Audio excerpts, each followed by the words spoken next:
after hearing Katya and Mani's stories, you relate to that in part or in its totality. And that's why we decided for this last part of the presentation, where we want to emphasize finding your voice, we're basing it with a graph about a career path. And we chose my path, but not because we wanted to talk a lot about me, but because of the surprisingly commonalities there are in the path of many women in architecture and design.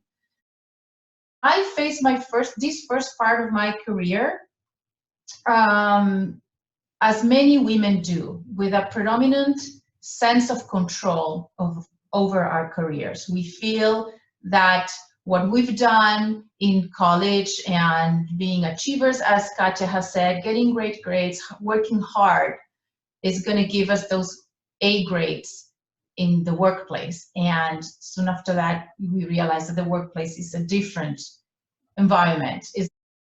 So we still deal with barriers. You know, inequality doesn't stop, it doesn't expire, it's still there, and it's because of the cultural norms that are out there. But what is amazing about women in leadership, and I know a lot because of the network, is that despite of battling these barriers, we have a strong sense of giving back.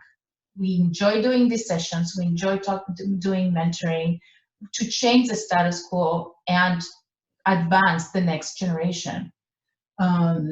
So the last slide, Mani, again, in this third part of, you know, when women are in leadership, you know, we're dealing with stereotypes. I didn't mention that, right? So if you're in leadership, but if you sound too commanding, then you're aggressive or you're too ambitious. So we need to be kind, but if we are kind, we sound weak. So if we sound weak, you know, we're not leaders. And this, by the way, is hurting men as well. It's not just women, right? So if men are in this career showing a little bit of sensitivities or being, you know, empathic with the way they're working, they're seen also as weak. So they're suffering from these norms as well.